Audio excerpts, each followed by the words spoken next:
ആദ്യമായി എല്ലാവരോടും പറയാനുള്ളത്, ഈ ആവശ്യമില്ലാതെ വെറുതെ തക്ബീറുകളൊക്കെ ചൊല്ലി അങ്ങനെ ഒരു പ്രവൃത്തിയൊന്നും ആരുടെ ഭാഗത്തുനിന്നും അങ്ങനത്തെ ഒരു അങ്ങനത്തെ ഒരു പതിവ് വേണ്ട. അതാരും അങ്ങനത്തെ ഒരു ഇതിലേക്ക് മുതിരും വേണ്ട. റസൂൽ സല്ലല്ലാഹു അലൈഹി വസല്ലം തങ്ങൾ പറഞ്ഞതുപോലെ ലാ തുഫദ്ദിലൂനി അലാ യൂശഅ ഇബ്നു മത്ത എന്ന് പറഞ്ഞു. യൂശഅ ഇബ്നു മത്തനേക്കാൾ, അതായത് യൂശഅ നബിയേക്കാൾ നിങ്ങളാരും ബഹുമാനിക്കുകയോ ആദരിക്കുകയോ പൊന്തിക്കുകയോ ചെയ്യരുത് എന്ന് പറഞ്ഞാൽ റസൂൽ സല്ലല്ലാഹു അലൈഹി വസല്ലം തങ്ങൾക്ക് യൂശഅ നബിയേക്കാൾ പ്രാധാന്യമില്ല എന്നോ, അല്ലെങ്കിൽ റസൂൽ അഷ്റഫുൽ ഖൽഖാണ്, അഷ്റഫുൽ അംബിയ ഒക്കെയാണ്, അത് നമുക്കറിയാലോ. പിന്നെ ആ വാക്കിൻ്റെ അർത്ഥം എന്താണെന്ന് ചോദിച്ചാൽ, നിങ്ങൾ ഒരാളെ ബഹുമാനിക്കുകയോ ആദരിക്കുകയോ ഒക്കെ ചെയ്യുമ്പോൾ അത് മറ്റുള്ളവർക്ക് പ്രയാസം ഉണ്ടാവുകയോ അവരെ ചെറുതാക്കുകയോ ചെയ്യുന്ന രൂപത്തിലുണ്ടാവാൻ പാടില്ല. അപ്പോൾ അതുകൊണ്ട് ഞാൻ എല്ലാ സ്ഥലത്തുനിന്നും വളരെ കർശനമായി പറയുന്നതാണ്, നിങ്ങളെ ഇങ്ങനെ തക്ബീറൊക്കെ ചൊല്ലിക്കൊണ്ട് എനിക്ക് ഇങ്ങനത്തെ ഒരു ആവേശമൊന്നും ആരും ഉണ്ടാക്കണ്ട, അതിൻ്റെ ഒരു ആവശ്യമില്ല. എനിക്ക് നിങ്ങൾ തക്ബീർ ചൊല്ലിയാലും ചൊല്ലിയില്ലെങ്കിലും രണ്ടും എന്നെ സംബന്ധിച്ചിടത്തോളം, തക്ബീർ ചൊല്ലിയതുകൊണ്ട് ഞാൻ വലുതാവാനും പോണില്ല, തക്ബീർ ചെല്ലാതിരുന്നതുകൊണ്ട് ഞാൻ ചെറുതാകാനും പോണില്ല. അപ്പോൾ അതുകൊണ്ട് അത് ആ നിലക്ക് മതി എന്നുള്ളതാണ് എല്ലാവരോടും ആദ്യമായി ഉണർത്താറുള്ളത്. മറ്റൊന്ന്, ഒരു വലിയ സമ്മേളനമൊക്കെ നടക്കുമ്പോൾ ആ സദസ്സ് എന്ന് പറഞ്ഞാൽ ദീനിൻ്റെ ഒരു സമ്മേളനമാകുമ്പോൾ നമ്മൾ വിശ്വസിക്കേണ്ട സുന്നത്ത് ജമാഅത്തിൻ്റെ ഏറ്റവും പ്രധാനപ്പെട്ട വിശ്വാസങ്ങളിൽപ്പെട്ട ഒന്നാണ്, ഈ സദസ്സിൽ മഹാന്മാരാവുന്ന അല്ലാഹുവിൻ്റെ മുഖദ്ദസായ അർവാഹുകളൊക്കെ പങ്കെടുക്കും. ഏതായാലും ഇവിടെ കുറേ ആളുകൾ പങ്കെടുത്തിട്ടുണ്ടല്ലോ, മുഅ്മിനീങ്ങളായ ആളുകൾ, ഇവരെ കൂടുതൽ ഔലിയാക്കന്മാരുണ്ടാവും, അതിൽ യാതൊരു സംശയമില്ല. അത് നമ്മൾ മനസ്സിലാക്കണം. അതിൻ്റെ എല്ലാം പുറമെ നമ്മളെ കണ്ണുകൊണ്ട് നമുക്ക് കാണാൻ പറ്റാത്ത, അത് നമ്മളെ കണ്ണ് കാണാൻ പറ്റിയ നിലക്കുള്ള കണ്ണല്ലാത്തതുകൊണ്ട് തന്നെ നമ്മളെ കണ്ണിനൊരു പവിത്രത ഉണ്ട്. ആ പവിത്രത ഉണ്ടാക്കി തീർത്താൽ ആ കണ്ണുകൊണ്ട് അള്ളാഹു ഹറാമാക്കിയത് കാണാൻ പാടില്ല, അള്ളാഹു കറാഹത്താക്കിയത് കാണാൻ പാടില്ല, ഖിലാഫുൽ ഔലിയായി നിശ്ചയിച്ചത് കാണാൻ പാടില്ല. ഇതൊക്കെ കാണാത്തൊരു വിശുദ്ധമായ ഒരു കണ്ണാണ് നമ്മളെ കണ്ണ് നോക്കുക. ആ നിലക്കുള്ള അവയവങ്ങളാണ് നമ്മളെ അവയവങ്ങൾ. ആ നിലക്കുള്ള ഒരു വിശുദ്ധി നമ്മളെ ഹൃദയത്തിന് ഉണ്ടാവുകയും ചെയ്താൽ ഇവിടെ ഒരുമിച്ച് കൂടിയ മുഖദ്ദസായ അർവാഹികളെ നമുക്ക് കാണാൻ കഴിയും. ലോകത്തുള്ള സർവ്വ മുഖദ്ദസായ അർവാഹികളും ഒരുമിച്ച് കൂടുന്ന അർവാഹികൾ ഇങ്ങനെ ഒരുമിച്ച് കൂടാൻ നിങ്ങൾ മനസ്സിലാക്കിയാൽ എനിക്ക് ഇത്ര വലിയ സ്ഥലമൊന്നും ആവശ്യമില്ല. അർവാഹികളുടെ ലോകം എന്ന് പറഞ്ഞാൽ അങ്ങനെയാണ്. അപ്പോൾ വിശുദ്ധ മഹാന്മാരാവുന്ന അള്ളാഹുവിൻ്റെ അമ്പിയാക്കന്മാരുടെ ആത്മാക്കൾ ഈ സദസ്സിലുണ്ട്. അള്ളാഹുവിൻ്റെ മലായികത്ത് പങ്കെടുക്കുന്നത്, മഹാന്മാരാവുന്ന അള്ളാഹുവിൻ്റെ ഔലിയാ ഒക്കെ ഈ സദസ്സിൽ നിറഞ്ഞിക്കാണ്.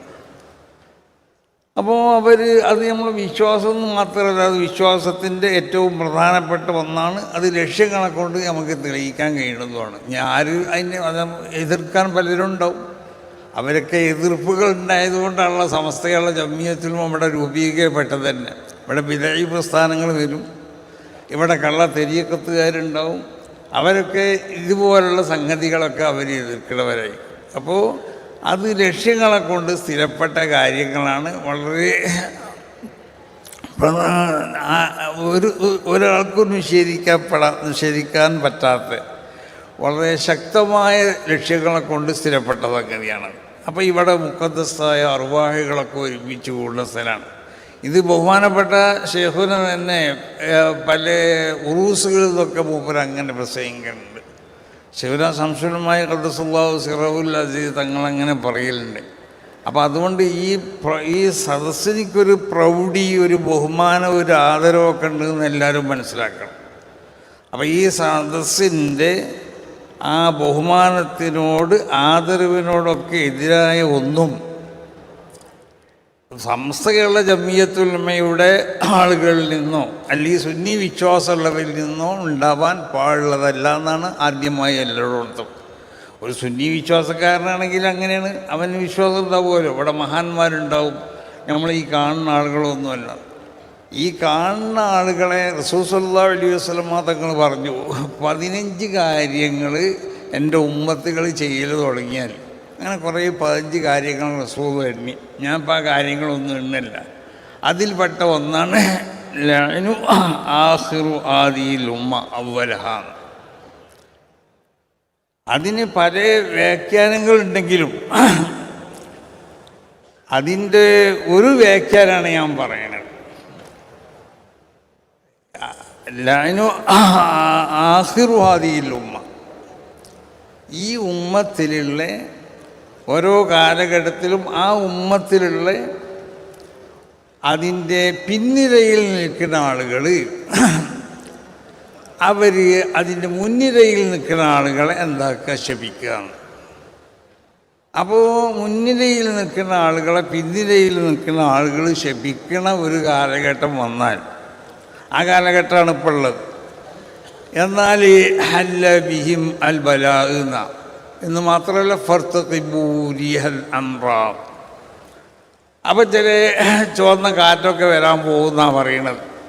അപ്പോൾ അത് നിങ്ങൾ പ്രതീക്ഷയോടെന്നൊക്കെ പറയുന്നുണ്ട്. അപ്പോൾ അതുകൊണ്ടിട്ട് ഇവിടെ ഇരിക്കുന്ന ഞങ്ങളെയൊക്കെ ബഹുമാനവും ആദരവൊന്നും നിങ്ങൾക്കാർക്കും ഇല്ലാതെ വെക്കുക. എന്നാലും നിങ്ങളൊക്കെ ബഹുമാനിക്കേണ്ട ആദരിക്കേണ്ട ചില ആളുകളൊക്കെ ഈ സദസ്സിലുണ്ട്. മഹത്തുക്കളാവുന്ന അല്ലാഹുവിൻ്റെ അമ്പിയാക്ക് അവരുടെ മുഖദ്ദസായ അർവാഹികളുണ്ട്, അള്ളാഹുവിൻ്റെ ഔലിയാവിൻ്റെ മുഖദ്ദസായ അർവാഹികളുണ്ട്, മലായിക്കത്തിൻ്റെ മുഖദ്ദസായ അർവാഹികളൊക്കെ ഇവിടെ ഉണ്ട്. അവരെ കാണാൻ നമുക്ക് കഴിയണില്ല. എന്താ കാരണം? ഞാൻ പറഞ്ഞല്ലോ, നമ്മളെ കണ്ണ് അവരെ കാണാൻ പറ്റിയ നിലക്കുള്ള ഒരവസ്ഥയിലല്ല ഉള്ളത്. ആ നിലക്ക് കണ്ണിക്ക് വിശുദ്ധി ഉണ്ടായിക്കഴിഞ്ഞാൽ അവരെ നമ്മൾക്ക് കാണാൻ കഴിയും. അപ്പം അവരോടൊക്കെ ഉള്ള ഒരു അനാദരവ് ഒരിക്കലും ഇതുപോലുള്ള സദസ്സുകളിൽ നിന്നും നമ്മളിൽ നിന്ന് ഉണ്ടാവാൻ പാടില്ല എന്ന് ആദ്യമായും കൊണ്ട് എല്ലാവരും ഉണർത്തുകയാണ്. ഞാൻ അധികം പ്രസംഗിക്കല്ല, ബഹുമാനപ്പെട്ട തങ്ങൾക്ക് ഇനി യാത്ര ചെയ്യാനുള്ളതാണ്. അപ്പോൾ തങ്ങളുടെ ഉദ്ഘാടനത്തിൻ്റെ മുമ്പ് ഞാൻ ഒരു അധ്യക്ഷ പ്രസംഗം നടത്താൻ ഞാൻ ഉദ്ദേശിച്ചതുമല്ല, പിന്നെ വിളിച്ചപ്പോൾ അങ്ങോട്ട് ചെയ്യാതെ മാത്രം. അപ്പോൾ ഏതായാലും ഒരു കാര്യം മനസ്സിലാക്കണം, സമസ്ത കേരള ജമിയത്തുൽ ഉലമ എന്ന് പറഞ്ഞ ഈ മഹത്താവുന്ന പ്രസ്ഥാനം, അത് വിശുദ്ധമാവുന്നതായ ദീൻ, അതായത് ഇസ്ലാം, അത് നബി സല്ലല്ലാഹു അലൈഹി വസല്ലം തങ്ങളിവിടെ കൊണ്ടുവന്നതല്ല ഇസ്ലാം എന്നുള്ളത്. അത് മുൻകഴിഞ്ഞ ആദം നബി അലൈഹിസ്സലാത്തു വസ്സലാം മുതൽ ഈസ നബി അലൈഹിസ്സലാത്തു വസ്സലാം വരെയുള്ള സർവ്വ അമ്പിയാക്കന്മാരും അവരൊക്കെ അടിസ്ഥാനപരമായി ഇവിടെ അവർ പ്രചരിപ്പിച്ചത് വിശുദ്ധമാവുന്നതായ ഇസ്ലാമിനെയാണ്. അതാണ് ഇന്ന ദീന ഇൻദല്ലാഹി ഇസ്ലാമോ റദീതു ലക്കുമുൽ ഇസ്ലാമ ദീനാന്നൊക്കെ വിശുദ്ധ ഖുർആൻ പറയാൻ കാരണതാണ്. കാരണം അള്ളാഹു ഇഷ്ടപ്പെട്ടതായ ദീന് അത് ഇസ്ലാമാണ്. അപ്പോൾ അടിസ്ഥാനപരമായി അമ്പിയാക്കന്മാർ തമ്മിൽ യാതൊരു എതിർപ്പുകളും ഇല്ല, ഒരു വ്യത്യാസവും. അൽ അമ്പിയാവോ ഔലാദു അല്ലാത്തിന്നാണ്. അവർ ഒരു കുടുംബത്തിലെ അംഗങ്ങളാണ്. അവരിവിടെ പ്രചരിപ്പിച്ചതും അവരിവിടെ പ്രബോധനം നടത്തിയതൊക്കെ വലിയ ഒരു ആശയമാണ്. അള്ളാഹു ഏകനാണ്, നിയോഗിക്കപ്പെടുന്ന പ്രവാചകൻ അള്ളാഹുവിൻ്റെ റസൂലാണ്. പിന്നെ അതിനോട് ബന്ധപ്പെട്ടുകൊണ്ട് മരണാനന്തര ജീവിതം, ഖബറിലുള്ളതായ സുആല് തുടങ്ങിയ മഅ്ശറ, സ്വർഗം നരകം തുടങ്ങിയ പല കാര്യങ്ങളെ സംബന്ധിച്ച് മഹാന്മാരാവുന്ന അള്ളാഹുവിൻ്റെ അമ്പിയാക്കന്മാർക്കിടയിൽ യാതൊരു അഭിപ്രായ വ്യത്യാസമില്ല. പിന്നെ ശരീഅത്തിൽ ചില വ്യത്യാസങ്ങളൊക്കെ ഉണ്ടായിട്ടുണ്ട്. അതെന്താ കാരണം എന്ന് ചോദിച്ചാൽ, ഓരോ ജനങ്ങൾക്കും അവരുടെ ആ പ്രദേശം, അവരുടെ ആ പ്രകൃതി സ്വഭാവമൊക്കെ മനസ്സിലാക്കിയിട്ടായിരുന്നു അള്ളാഹു സുബ്ഹാനഹു വ തആല മുൻകഴിഞ്ഞ സർവ്വ അമ്പിയാക്കന്മാരിലേക്കും ശരീഅത്തിനെ അള്ളാഹു നിയോഗിച്ചിട്ടുള്ളത്. പക്ഷേ ആ ശരീഅത്ത് ചിലപ്പോൾ ചില നബിമാർക്കൊക്കെ ഒരേ ശരീഅത്ത് തന്നെ ആവാം. ചിലപ്പോൾ ഒരു നബിൻ്റെ കാലഘട്ടത്തിൻ്റെ ശേഷം പിന്നെ ആ ശരീഅത്ത് നിലനിന്നോണമെന്നില്ല. അതിനൊരു നിശ്ചയിക്കപ്പെട്ട ചില അവധികളുണ്ടാവും. ആ അവധികൾ എത്തിക്കഴിഞ്ഞാൽ ആ ശരീഅത്തിനെ ദുർബലപ്പെടുത്തപ്പെടും. അങ്ങനെ നബി സല്ലല്ലാഹു അലൈഹി വസല്ലം തങ്ങളെ ബിഇസ്സത്തോടുകൂടി അല്ലാഹു സുബ്ഹാനഹു വ തആല ഇവിടെ മനുഷ്യവർഗത്തിനെ സംബന്ധിച്ചിടത്തോളം അവർക്ക് തമ്മത്ത് കലിമത്തു റബ്ബിക സിദ്ഖൻ വ അദ്ല, ഒരു പൂർണ്ണമായ ഒരു ശരീഅത്ത്. ഈ ശരീഅത്തിന് യാതൊരു നിലക്കുള്ള അപൂർണതയില്ല. ആര് എതിർത്താലും പലരും പല അപൂർണത ഉണ്ട് എന്നുള്ളത് ചൂണ്ടിക്കാട്ടാനോ ഒക്കെ പലരും ശ്രമിക്കുന്നുണ്ട്. പക്ഷെ അത് ശരിക്ക് ഈ ശരീഅത്ത് എന്താണെന്നുള്ളത് മനസ്സിലാക്കാത്തതുകൊണ്ടാണ്. അത് വളരെ സാധിക്കത്താവുന്നതായ ശരീഅത്താണിത്. ഇത് വളരെ നീതിപൂർവ്വമുള്ള ശരീഅത്തുമാണ്.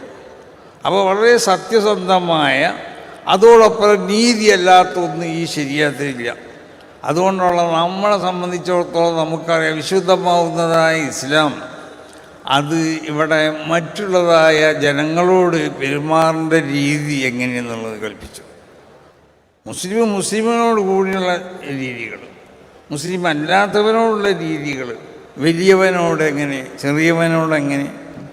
അപ്പോൾ ഈ രാജ്യത്ത് ഒരു നിലക്കുള്ളതായ പ്രശ്നങ്ങളൊന്നുമില്ലാതെ വളരെ സൗമ്യമായ നിലക്ക് ജനങ്ങളിടയിൽ സന്തോഷവും അങ്ങനെയല്ലേ. ബാബു റഹ്മത്ത് പിന്നെ ഇമാം ബുഖാരി തങ്ങൾ തന്നെ റഹ്മത്തിന്നാസി വൽ ബഹായിം റഹ്മത്തിന്നാസി വൽ ബഹായിം അവർ ഈ അധ്യായത്തിൻ്റെ ആ തലക്കെട്ട് തന്നെ കൊണ്ടുവന്നത്. ആ മനുഷ്യന്മാരോട് കരുണ കാണിക്കണം, വൽ ബഹായിം മൃഗങ്ങളോടും വേണമെന്നാണ്. അങ്ങനെ ഈ ലോകത്തുള്ള സർവ്വ അള്ളാഹുവിൻ്റെ മഖ്ലൂഖാത്തുകളോടും എങ്ങനെയാണ് പെരുമാറേണ്ടതെന്ന് വിശുദ്ധമാവുന്ന ഇസ്ലാം അത് ശരിക്കും വരച്ചു കാണിച്ചു. നമ്മൾ പരിശോധിച്ച് നോക്കിയാൽ ഇങ്ങനത്തെ ഒരു മതം ഇവിടെ ഈ ലോകത്തുണ്ട്. മതം എന്ന് പറഞ്ഞാൽ എന്താ? അത് അള്ളാഹു സുബ്ഹാനഹു വ തആലാൻ്റെ വളഉൻ ഇലാഹിയായ ഒരു വിഷയമാണ്. സായിഖുൽ ലിദവിൽ ഉഖൂൽ ഇലാമാവ ഖൈറുൻ ലഹും ബിദ്ദാത്ത്, ബുദ്ധിയുള്ള ആളുകളെ അവർക്ക്, അതായത് മനുഷ്യവർഗത്തിന്, ഇലാമാവ ഖൈറുൻ ലഹും ബിദ്ദാത്ത് അവർക്ക് ദുന്യവിയായും ഉഖറവിയുമായും ഒക്കെ എല്ലാ നിലക്കുള്ള ഗുണത്തിലേക്കും അവരെ തെളിച്ചു കൊണ്ടുപോകണം ഒന്നാണ് മതം എന്ന് പറയുന്നത്. അപ്പോൾ നമുക്ക് ഭൗതികമായുള്ള സുഖങ്ങൾ ഖൈറിലേക്ക് നമ്മളെ തെളിച്ചു കൊണ്ടുപോകണം, അതാണ് മതം എന്ന് പറയുന്നത്. ഉഖറവിയാവുന്നതായ ഗുണങ്ങളിലേക്ക് നമ്മൾ തെളിച്ചു കൊണ്ടുപോകണം, അതാണ് ദീൻ എന്ന് പറഞ്ഞത്. അങ്ങനത്തെ ഈ ദീൻ നബി സല്ലല്ലാഹു അലൈഹി വസല്ലമ തങ്ങളിലേക്ക് അള്ളാഹു അവതരിപ്പിച്ച ഈ ദീൻ അത് മുൻകഴിഞ്ഞ അമ്പിയാക്കന്മാർക്കുള്ള തുടർച്ച തന്നെയായിരുന്നു. പക്ഷേ അവരിലേക്ക് അടിസ്ഥാനപരമായി അവരിവിടെ പ്രബോധനം ചെയ്തത് തന്നെ റസൂലുള്ളാഹി പ്രബോധനം ചെയ്തത്. ശരീഅത്തിന് വ്യത്യാസമുണ്ട്, മറ്റുള്ള അമ്പിയാക്കന്മാരുടെ ശരീഅത്തല്ല. കാരണം ഈ ഉമ്മത്തിലേക്ക് ഖിയാമത്ത് നാൾ വരെ ഇവിടെ ഉണ്ടാവണ ഉമ്മത്തിലേക്ക് പ്രായോഗികമാവുന്ന ഒരു ശരീഅത്തിനെയാണ് നബി സല്ലല്ലാഹു അലൈഹി വസല്ലമ തങ്ങളിലേക്ക് അള്ളാഹു അവതരിപ്പിച്ചത്. ഈ ശരീഅത്തിൻ്റെയും ഈ അഖീദൻ്റെയും ശരിയായ രൂപം നബി സല്ലല്ലാഹു അലൈഹി വസല്ലമ തങ്ങളിൽ നിന്ന് സ്വഹാബത്ത് മനസ്സിലാക്കിയത്. അത് മനസ്സിലാക്കിയതിൻ്റെ അടിസ്ഥാനത്തിലാണ് അവർ പ്രവർത്തിച്ചത്. അവരെ ഭരണങ്ങളൊക്കെ അങ്ങനെയല്ല. മഹാന്മാരാവുന്ന അബൂബക്കർ റളിയല്ലാഹു തആല അൻഹുവിൻ്റെ ഭരണം പരിശോധിച്ച് നോക്ക്. ആ ഖിലാഫത്ത് കാലത്തുണ്ടായ അവരുടെ ഫത്വകളും അവരുടെ വിധികളൊക്കെയാണ് മഹാനാവുന്ന അയിമ്മത്ത് മശായിഖന്മാർ അവരുടെ മദ്ഹബിക്ക് അടിസ്ഥാനപരമായി വിശുദ്ധ ഖുർആനും തിരുസുന്നത്തിൻ്റെ കൂടെ അവർ അടിസ്ഥാനപരമായി അവർ ഉപയോഗപ്പെടുത്തിയ രേഖകളതായി ഉമർ ബിൻ ഖത്താബിൻ്റെ ഭരണം, ഉസ്മാൻ ബിൻ അഫ്ഫാൻ തങ്ങളുടെ ഭരണം, റളിയല്ലാഹു ഇങ്ങനത്തെ ഈ മഹാന്മാരുടെ ഒക്കെ ഭരണകാലത്തുണ്ടായ മതവിധികൾ, അവരുടെ അവരുടെ കാലത്തുണ്ടായ അവരുടെ ഖവാഇകളും അവരുടെ ഫത്വകളൊക്കെയാണ് മഹാന്മാരാവുന്ന ഇമ്മത്ത് വിശുദ്ധ ഖുർആൻ്റെയും തിരുസുന്നത്തിൻ്റെയും കൂടെ അവരെ മദ്ഹബിനിക്കൊക്കെ ഇമാം മാലിക് തങ്ങളാണെങ്കിലും ഇമാം അബൂ ഹനീഫ തങ്ങളാണെങ്കിലും ഇമാം ഷാഫി തങ്ങളാണെങ്കിലും അഹ്മദ് ബിൻ ഹംബൽ ഇവരൊക്കെ ആധികാരികമായി ഉപയോഗപ്പെടുത്തിയത് അതാണ്. കാരണം റസൂലുള്ളാഹി അങ്ങനെയാണ് പഠിപ്പിച്ചത്. അലൈക്കും ബി സുന്നത്തി വ സുന്നത്തിൽ ഖുലഫാഇർ റാഷിദീനൽ മഹ്ദിയ്യീൻ, എൻ്റെ സുന്നത്ത് കൊണ്ട് പിടിച്ചോളി എന്ന് പറഞ്ഞ് മതിയാക്കിയില്ല. ഖുലഫാഉർ റാഷിദീങ്ങളെ സുന്നത്തും അവരും വിശുദ്ധ ഖുർആനെയും എൻ്റെ സുന്നത്തിനെയൊക്കെ വ്യാഖ്യാനിക്കാൻ അർഹരാണ്. അവരുടെ ആ വ്യാഖ്യാനങ്ങളും മറ്റും അനുസരിച്ചാവണം നിങ്ങൾ എന്താവേണ്ടത്, പ്രവർത്തിക്കേണ്ടത്. അവന് സല്ലല്ലാഹു അലൈഹി വസല്ലമ തങ്ങളിലേക്ക് അല്ലാഹു സുബ്ഹാനഹു വ തആല അവതരിപ്പിച്ച ഈ ശരീഅത്ത് അത് ഖിയാമത്ത് നാൾ വരെ ഇവിടെ നിൽക്കേണ്ട ശരീഅത്താണ്. ആ ശരീഅത്തിനെ സംബന്ധിച്ചിടത്തോളം അതിൻ്റെ വള്ളിക്കും പുള്ളിക്കും ഒരു നിലക്കുള്ള വ്യത്യാസമില്ലാത്തവർക്ക് അതിനിവിടെ സംരക്ഷിക്കപ്പെടുന്ന വിശുദ്ധ ഖുർആൻ്റെ പ്രഖ്യാപനം, ഇന്നാ നഹ്നു നസ്സൽന ദിക്ർ വ ഇന്നാ ലഹു ലഹാഫിളൂൻ. ഈ ശരീഅത്തിൻ്റെ സംരക്ഷണത്തിനക്ക് ആവശ്യമായ നിലക്കുള്ള സംവിധാനങ്ങൾ ഞാനിവിടെ ഉണ്ടാക്കിക്കൊണ്ടിരിക്കും. ആ സംവിധാനത്തിൽപ്പെട്ട ഒന്നാണ് സമസ്ത കേരള ജമിയത്തുൽ ഉലമ. ശരീഅത്തിനെ അതിൻ്റെ യഥാർത്ഥ രൂപത്തിൽ സംരക്ഷിച്ചുകൊണ്ട് വന്നിരുന്ന ഒരു കാലഘട്ടമായിരുന്നു ഇവിടെ ഉണ്ടായിരുന്നത്. പക്ഷേ അവരുടെ മഹാന്മാരാവുന്ന സഹാബത്തിൻ്റെ കാലഘട്ടത്തിലൊക്കെ ഇവിടെ വിദ്യാർത്ഥി പ്രസ്ഥാനം ഇവിടെ ഉണ്ടായിട്ടുണ്ട്. താബീങ്ങളുടെ കാലഘട്ടത്തിൽ ഉണ്ടായിട്ടുണ്ട്. അയിമ്മത്തുൽ അർബഅത്തിൻ്റെ കാലഘട്ടത്തിലൊക്കെ ഉണ്ടായിട്ടുണ്ട്. അവരൊക്കെ അത് ഇത്രമാത്രം കടുപ്പമല്ലെങ്കിലും അതിനൊക്കെ അവർ എതിർത്തിട്ടുണ്ട്.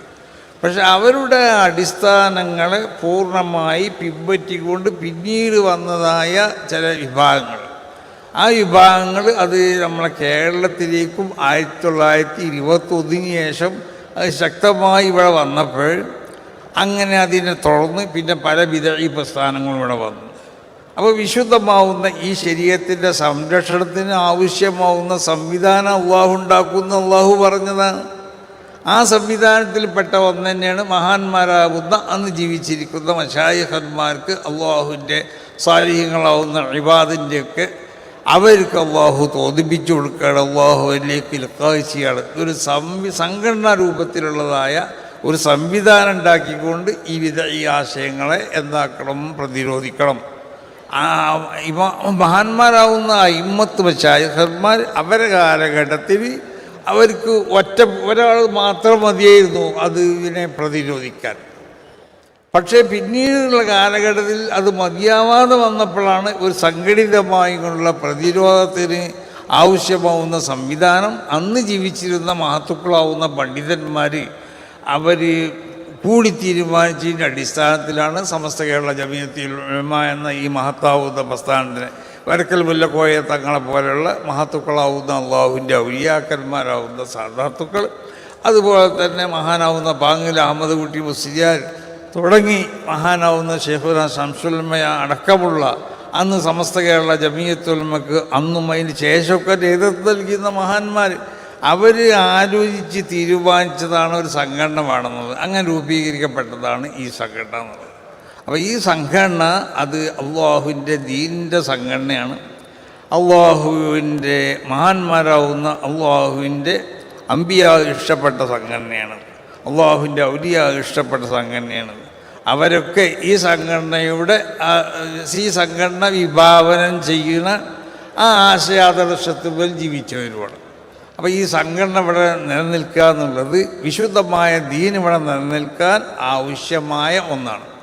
അപ്പോൾ അതുകൊണ്ട് നമ്മളെല്ലാവരും എപ്പോഴും ഈ നിലക്ക് സമസ്ത കേരള ജമിയത്തുൽ ഉലമ എന്ന ഈ പ്രസ്ഥാനത്തിനെ അതിനെ ശക്തിപ്പെടുത്താനും അതിൻ്റെ ആശയാദർശങ്ങൾ ഇവിടെ പ്രചരിപ്പിക്കാനും അതിൻ്റെ അഖീദകൾ വളരെ വിശുദ്ധമായ അഖീദയാണ്. അതിൻ്റെ ആചാരങ്ങൾ, അതിൻ്റെ അനുഷ്ഠാന കർമ്മങ്ങൾ, ഇതൊക്കെ വളരെ വ്യക്തമായ തെളിവുകളുടെ അടിസ്ഥാനത്തിൽ ഇവിടെ സ്ഥിരപ്പെടപ്പെട്ടതാണ്. അപ്പോൾ അങ്ങനത്തെ ഈ കാര്യങ്ങൾ ഇതിനെ സംബന്ധിച്ച് ചിലപ്പോൾ ചില ആവശ്യമില്ലാത്ത നിലക്കുള്ള ചില വസ്വാസുകളൊക്കെ പലരും നമ്മളെ ഹൃദയത്തിൽ ഉണ്ടാക്കി തീർക്കും. ചിലപ്പോൾ ഉദാഹരണമായിട്ട് ഇപ്പോൾ മറഞ്ഞ കാര്യം അത് അള്ളാഹ്ക്കല്ലേ അറിയുള്ളൂ, അതല്ലേ പറഞ്ഞിട്ടുണ്ട്. പിന്നെ എങ്ങനെ അള്ളാഹുവിൻ്റെ അമ്പിയാക്കന്മാർക്ക് അറിയൂ, അള്ളാഹുവിൻ്റെ ഔലിയാക്കന്മാർ.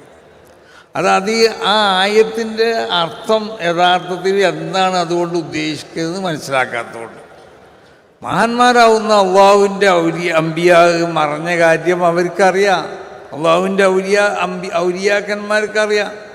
അത് എങ്ങനെ അറിയാമെന്ന് ചോദിച്ചാൽ അറിയിച്ചു കൊടുത്തിട്ട് അറിയാമെന്നല്ല, അറിയിച്ചു കൊടുത്തിട്ട് എല്ലാം അറിയുള്ളൂ. ഇപ്പം ഇത് ബൈക്കാണെന്ന് എനിക്ക് അള്ളാഹ് അറിയിച്ച് ഇപ്പോൾ തരുമ്പോൾ എനിക്കിത് മനസ്സിലാവും.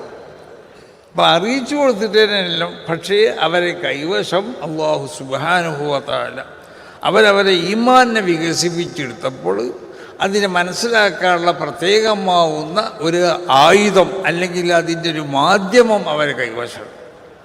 അത് ഉപയോഗിച്ചുകൊണ്ട് അവർക്ക് മനസ്സിലാക്കാൻ കഴിയും. അതാണ് നമ്മൾ പറഞ്ഞോളൂ. അവർ ഏതെങ്കിലും നിലക്കുള്ള മാധ്യമങ്ങൾ ഉപയോഗിച്ചിട്ടാണ്. അത് മാധ്യമങ്ങൾ ചിലർ ഉപയോഗിക്കുന്നത് ഭൗതികമാവുന്ന മാധ്യമങ്ങളായിരിക്കും. കണ്ടില്ലേ, ഇപ്പോൾ അമേരിക്കയിലൊരു സംഭവം നടക്കണം, അത് നമ്മളിവിടെ ഇരുന്ന് കാണുന്നു. അതുകൊണ്ട് ഇപ്പോൾ നമ്മൾ വലിയാവൂല. അല്ലെങ്കിൽ നമ്മൾ ഒരാളോട് ഫോണിൽ സംസാരിച്ചു നോക്കുക, എന്നാൽ എത്രയോ ദൂരത്തുള്ള ആളുകളോട് നമുക്ക് ഫോണിൽ ഇതൊരു ഭൗതികമായ മാധ്യമമാണ്. അവരുപയോഗിച്ചത് ഈ ഭൗതിക മാധ്യമമല്ല. സുലൈമാൻ നബി അലൈഹി സ്വലാത്തു വസ്സലാം ബൽഖീസ് രാജ്ഞിൻ്റെ സിംഹാസനം കൊണ്ടുവരാൻ പറഞ്ഞു. ഏറ്റവും കുറഞ്ഞ നിമിഷങ്ങളെ കൊണ്ട് എത്തിക്കുന്ന ആൾക്കാണ് മൂപ്പർ സമ്മതം കൊടുത്തത്. മഹാനാവുന്ന അലി റളിയല്ലാഹു തആല അൻഹു അവർ കൂഫയിൽ കൂടി നടന്നു വരുമ്പോൾ കൂഫയിലുള്ള ചില സ്ഥലങ്ങളിലേക്ക് ചൂണ്ടി പറഞ്ഞു, ഇതാ വഹുനാക്ക മഖ്തലു ഷുബാനി മിൻ ആലി മുഹമ്മദ്, റസൂലുള്ളാഹിൻ്റെ കുടുംബത്തിൽപ്പെട്ട പല ചെറുപ്പക്കാരും അവിടുന്ന് കൊല ചെയ്യപ്പെടുന്നു. വഹുനാക്ക ലറായിഹും, അവരെ ഖബറുകളൊക്കെ ഈ ഭാഗത്തായിരിക്കും. ഇതെങ്ങനെ അലി റളിയല്ലാഹു അൻഹുവിന് മനസ്സിലായി? അള്ളാഹു അറിയിച്ചു കൊടുത്തിട്ട് തന്നെ. പക്ഷേ അറിയിച്ചു കൊടുക്കൽ മാത്രമല്ല, അത് മനസ്സിലാക്കാനുള്ളതായ പ്രത്യേകമാവുന്നൊരു മാധ്യമം അവരെ കയ്യിലുണ്ട്. ആ മാധ്യമം ഇലാഹിയായ മാധ്യമം, അത് ഉപയോഗിച്ചുകൊണ്ട് അലി റളിയല്ലാഹു അൻഹു മനസ്സിലാക്കി. ഇതെന്നെ മൊയ്‌ദീൻ ശൈഖ് തങ്ങളും പറഞ്ഞത്, കുപ്പിയകത്തുള്ള വസ്തുവിനെ പോലെ കാണുമ്പോൾ ഞാൻ നിങ്ങളെ കാൽഭാഗത്ത്. അത് കാണാൻ കഴിയുമോ എന്നുള്ളതല്ലേ, അത് കാണാൻ അന്നേൽക്കുള്ളതായ കണ്ണുള്ളവനിക്ക് അത് കാണാൻ കഴിയും. അത് ലോകത്തിൻ്റെ എവിടേക്ക് നോക്കിയാലും കാണാൻ കഴിയും. ഇത് നമ്മളെ വിശ്വാസം അങ്ങനെ തന്നെയാണ്, യാതൊരു സംശയമില്ല. അപ്പോൾ ഇങ്ങനത്തെ വിശ്വാസമുള്ള നമ്മളെ പല നിലക്കും അതിനെ ആ വിശ്വാസത്തിന് നമ്മൾക്ക് ചില നിലക്കുള്ളതായ വസാവിസുകൾ നമ്മളെ ഹൃദയത്തിൽ ഉണ്ടാക്കിക്കൊണ്ടിട്ട് നമ്മളെ വിശ്വാസത്തിനെ തകർക്കാനോ അല്ലെങ്കിൽ ആ വിശ്വാസത്തിൻ്റെ ശക്തി കുറക്കാനൊക്കെ ശ്രമിക്കുന്ന ഒരു വിഭാഗമാണ് ഇവിടുത്തെ വിദഈ പ്രസ്ഥാനങ്ങൾ മുഴുവനും. അതുകൊണ്ടാണ് നമ്മളെ കുട്ടികൾ അവരുടെ വിശ്വാസം, അവരുടെ ആചാരം, അവരുടെ കർമ്മങ്ങളൊക്കെ മഹാന്മാരാവുന്ന റസൂൽ സല്ലല്ലാഹു അലൈഹി വസല്ലമ തങ്ങൾ നല്ല നൂറ്റാണ്ടായി പ്രഖ്യാപിച്ച ആ 3 കാലഘട്ടം അല്ലെങ്കിൽ 4 നൂറ്റാണ്ട്, ആ കാലഘട്ടത്തിലുള്ള ജനങ്ങളുടെ വിശ്വാസവും അവരുടെ ആചാരവും അവർക്കുള്ള കർമ്മങ്ങളൊക്കെ അനുസരിച്ച് അവിടുന്ന് നമ്മളെപ്പോഴും പറയണം. അപ്പോൾ അതുകൊണ്ട് അതിനെ സംരക്ഷിക്കുകയാണ് സമസ്ത കേരള ജമിയത്തുൽ ഉലമ ഇവിടെ ചെയ്യുന്നത്. അതോടുകൂടെ ഈ രാജ്യത്തുള്ള സമസ്ത കേരള ജമിയത്തുൽ ഉലമയുടെ ആ ഭരണഘടനയിൽ പ്രത്യേകം രേഖപ്പെടുത്തിയ ഒന്നാണ് രാജ്യത്തുള്ളതായ ഈ ജനങ്ങളോട് അവരോട് വളരെയധികം നന്മയിലും അവരോട് സഹോദര്യത്തിലും അവരോട് സ്നേഹത്തിലുമൊക്കെ ആയിക്കൊണ്ട് ഇവിടെ പ്രശ്നങ്ങൾ ഉണ്ടാക്കുന്നതായ ഒരു ചെറിയ അനക്കം പോലും നമ്മൾ ഇന്നുണ്ടാവാൻ പാടില്ല. അതാണല്ലോ സമസ്ത കേരള ജമിയത്തുൽ ഉലമ വളരെ അധികം സഹനത്തിൽ സ്വബറിലൊക്കെയാണ് ജനങ്ങളോട് ഇടപെടുന്നത്. അതിൻ്റെ ആളുകൾ എന്ത് പ്രകോപനങ്ങളുണ്ടായാലും അതിന് അതേ നാണയത്തിൽ നമ്മൾ തിരിച്ചടിക്കണില്ല. എന്താ കാരണം? റസൂലുള്ളാഹിൻ്റെ സ്വഭാവ ശൈലി അങ്ങനെയായിരുന്നു. മഹദി ആയിഷ റളിയല്ലാഹു തആല എന്ന് പറയലുണ്ട്, എനിക്ക് ദേഷ്യം പിടിച്ച് ഞാൻ റസൂലും തമ്മിൽ അങ്ങോട്ടും ഇങ്ങോട്ടും വലിയ വർത്താനമൊക്കെ ഉണ്ടാവും. എന്നാൽ റസൂലിൻ്റെ പുറത്ത് കൊട്ടി പറയുമെന്ന് പറഞ്ഞു, പഠിച്ച തമ്പുരാനെ ഈ പമ്പർന്നോൾക്ക് നീ പുറത്തു കൊടുക്കും, ഇവൾക്ക് നല്ല ബുദ്ധിനെ കൊടുക്കുന്നതൊക്കെ. ഇതാണ് ഇസ്ലാമിൻ്റെ സ്വഭാവം എന്ന് പറയുന്നത്. നമ്മളോട് ഒരാൾ ഏതെങ്കിലും നിലയ്ക്ക് എതിർക്കുകയോ നമ്മളെപ്പറ്റി ആക്ഷേപിക്കുകയോ അല്ലെങ്കിൽ പ്രസ്ഥാനത്തിന് എതിർക്കുകയൊക്കെ ചെയ്തിരിക്കുകയാണെങ്കിൽ നമുക്ക് അവരോട് പറയാനുള്ള അല്ലാഹു സുബ്ഹാനഹു വ തആല അവർക്ക് നല്ല ബുദ്ധി കൊടുക്കട്ടെ, അവർക്ക് ഹിദായത്തിനെ കൊടുക്കട്ടെ, ശരിയായ അള്ളാഹു അവർ ഈ പറഞ്ഞതുണ്ടല്ലോ അത് വളരെ തെറ്റാണ്, അതുകൊണ്ട് അള്ളാഹു അവർക്ക് പുറത്തു കൊടുക്കട്ടെ എന്നൊക്കെ. അപ്പോൾ ആ ഒരു നയത്തിൽ ജീവിക്കേണ്ടവരാണ് നമ്മൾ എന്നുള്ളത് നമ്മൾ ഓരോരുത്തരും മനസ്സിലാക്കാം. ആ നിലയ്ക്ക് ആരിൽ നിന്നും അപശബ്ദങ്ങളോ അല്ലെങ്കിൽ ഈ കാണുന്ന കൂട്ടായ്മ ഉണ്ടല്ലോ, ഇപ്പോൾ ഇവിടെ ഈ സദസ്സുകൾ നോക്കി, ഇവിടെ ഞാനുണ്ട്, MD ഉസ്താദുണ്ട്, പാണക്കാടുള്ള തങ്ങന്മാർ, കുറേ തങ്ങന്മാർ പാണക്കാടുള്ളവരിവിടെ, കുമ്പുള്ള തങ്ങന്മാരുണ്ട്, മറ്റുള്ള ഉസ്താദന്മാരുണ്ട്, ഇവിടെ രാഷ്ട്രീയ മേഖലയിൽ പ്രവർത്തിക്കുന്ന പല രാഷ്ട്രീയ കക്ഷികളിലുള്ള പ്രവർത്തിക്കുന്ന ആളുകൾ ഇവിടെ ഉണ്ട്, മറ്റ് പല പ്രമുഖ വ്യക്തികളൊക്കെ ഉണ്ട്. ഇതൊക്കെ നമ്മളൊരു കൂട്ടായ്മയാണ്. ഈ കൂട്ടായ്മക്ക് ഒരു നിലക്കുള്ളതായ പോറലും നമ്മളിതുണ്ടാവാൻ പാടില്ല. ആ നിലക്ക് സമസ്ത കേരള ജമിയത്തുൽ ഉലമയുടെ ആശയങ്ങളും ആദർശങ്ങളിലൊക്കെ പൂർണ്ണമായി അടിയുറച്ചു നിന്നുകൊണ്ട് ഈ രാജ്യത്തിൻ്റെ നന്മയ്ക്ക് വേണ്ടി പ്രവർത്തിക്കേണ്ടവരാണ് നമ്മൾ. ഇന്ത്യ രാജ്യത്തിൻ്റെ നന്മയ്ക്ക് വേണ്ടി നമുക്ക് മതരാഷ്ട്രവാദമൊന്നുമില്ലല്ലോ. ആ മതരാഷ്ട്രവാദത്തിന് നമ്മൾ അംഗീകരിക്കണമില്ല. അപ്പോൾ അതുകൊണ്ട് ഈ രാജ്യത്തിൻ്റെ നന്മയ്ക്ക് വേണ്ടിയാണ് നമ്മൾ പ്രവർത്തിക്കേണ്ടത്. ഈ രാജ്യത്തിൻ്റെ മതസൗഹാർദ്ദത്തിന് വേണ്ടിയാണ് നമ്മൾ പ്രവർത്തിക്കേണ്ടത്. ഈ രാജ്യത്തുള്ള ജനങ്ങളുടെ ക്ഷേമത്തിന് വേണ്ടിയാണ് നമ്മൾ പ്രവർത്തിക്കേണ്ടത്. ഇതൊക്കെ സമസ്ത കേരള ജംഇയ്യത്തുൽ ഉലമയുടെ ലക്ഷ്യങ്ങളിൽ പെട്ടതന്നെയാണ്. അതിൻ്റെ പ്രധാനപ്പെട്ട ലക്ഷ്യം വിശുദ്ധമാവുന്ന ശരീഅത്ത്, ആ ശരീഅത്തിനെ അതിൻ്റെ യഥാർത്ഥ സ്വഭാവത്തിൽ ഇവിടെ നിലനിർത്തുക എന്നുള്ളതാണ്. അതിനാവശ്യമാവുന്ന വിദ്യാഭ്യാസം പദ്ധതികൾ അതൊക്കെ സമസ്ത കേരള ജംഇയ്യത്തുൽ ഉലമയുടെ ലക്ഷ്യങ്ങളിൽ പെട്ടത് തന്നെയാണ്. ആ നിലയ്ക്ക് വളരെ പ്രധാനപ്പെട്ട ലക്ഷ്യങ്ങളുടെ അടിസ്ഥാനത്തിൽ പ്രവർത്തിച്ചു കൊണ്ടിരിക്കുന്ന ഒരു സംഘടനയാണ് സമസ്ത കേരള ജംഇയ്യത്തുൽ ഉലമ.